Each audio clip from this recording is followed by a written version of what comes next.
La géographie entière a changé depuis que, selon l'expression de nos vieilles coutumes, j'ai pu regarder le ciel de mon lit.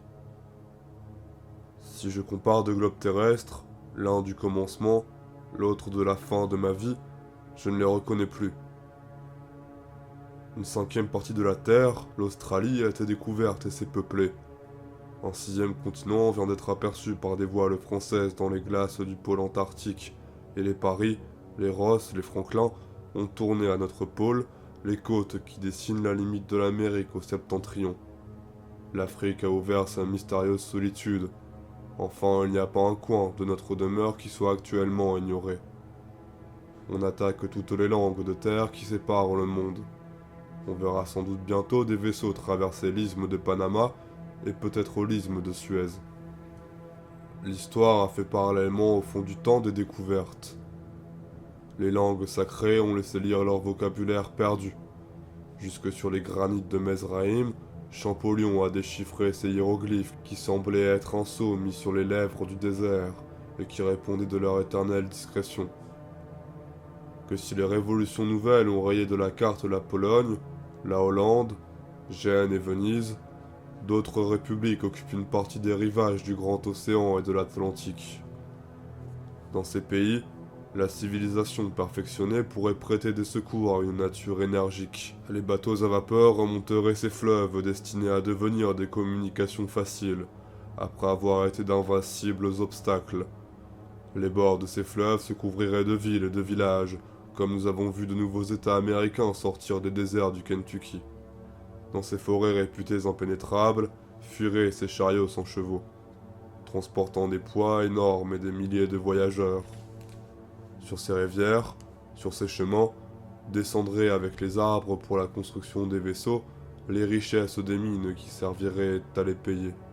Et l'isthme du Panama romprait sa barrière pour donner passage à ces vaisseaux dans l'une et l'autre mer. La marine, qui emprunte du feu le mouvement, ne se borne pas à la navigation des fleuves. Elle franchit l'océan. Les distances s'abrègent. Plus de courants, de moussons, de vents contraires, de blocus, de ports fermés. Il y a loin de ces romans industriels au hameau de Planquette. En ce temps-là, les dames jouaient au jeu d'autrefois à leur foyer. Les paysannes filaient le chanvre de leurs vêtements. La maigre bougie de résine éclairait les veillées de village. La chimie n'avait point opéré ces prodiges. Les machines n'avaient pas mis en mouvement toutes les eaux et tous les fers pour tisser les laines ou broder les soies. Le gaz resté au météore ne fournissait point encore l'illumination de nos théâtres et de nos rues. Ces transformations ne se sont pas bornées à nos séjours.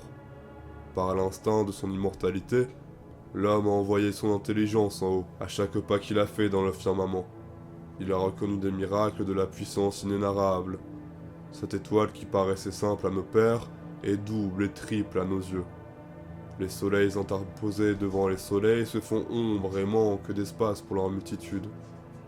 Au centre de l'infini, Dieu voit défiler autour de lui ses magnifiques théories, preuves ajoutées aux preuves de l'être suprême. Représentons-nous, selon la science agrandie, notre chétive planète nageant dans un océan à vagues de soleil, dans cette voie lactée, matière brute de lumière, métal en fusion de monde que façonnera la main du Créateur. La distance de telles étoiles est si prodigieuse que leur éclat ne pourra parvenir à l'œil qui les regarde que quand ces étoiles seront éteintes. Le foyer avant le rayon. Que l'homme est petit sur l'atome où il se meut, mais qu'il est grand comme intelligence. Il sait quand le visage des astres se doit charger d'ombre, à quelle heure reviennent les comètes après des milliers d'années, lui qui ne vit qu'un instant. Insecte microscopique inaperçu dans un pli de la robe du ciel, les globes ne lui peuvent cacher un seul de leurs pas dans la profondeur des espaces. Ces astres nouveaux, pour nous, quelle destinée éclaireront-ils? La révélation de ces astres est-elle liée à quelque nouvelle phase de l'humanité? Vous le saurez, races à naître. Je l'ignore et je me retire. Grâce à l'exorbitance de mes années, mon monument est achevé. Ce m'est un grand soulagement. Je sentais quelqu'un qui me poussait. Le patron de la barque sur laquelle ma place est retenue m'avertissait qu'il ne me restait qu'un moment pour monter à bord. Si j'avais été le maître de Rome, je dirais, comme Sylla, que je finis mes mémoires la veille même de ma mort. Mais je ne conclurai pas mon récit par ces mots comme il conclut le sien. J'ai vu en songe un de mes enfants qui me montrait Météla à sa mère et m'exhortait à venir jouir du repos dans le sein de la félicité éternelle.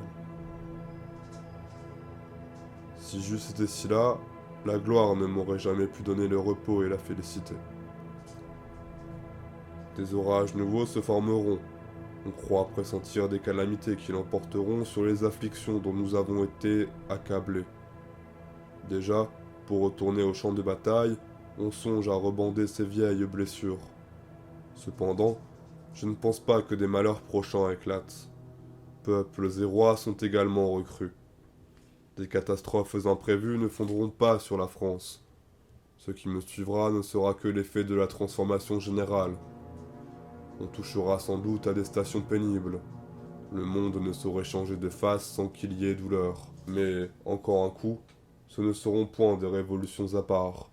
Ce sera la grande révolution allant à son terme.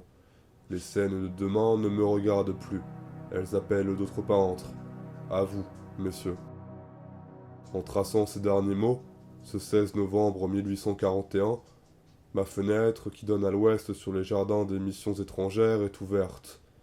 Il est 6 heures du matin. J'aperçois la lune pâle et élargie. Elle s'abaisse sur la flèche des Invalides, à peine révélée par le premier rayon doré de l'Orient. On dirait que l'ancien monde finit et que le nouveau commence. Je vois les reflets d'une aurore dont je ne verrai pas se lever le soleil. Il ne me reste qu'à m'asseoir au bord de ma fosse. Après quoi je descendrai hardiment, le crucifix à la main, dans l'éternité.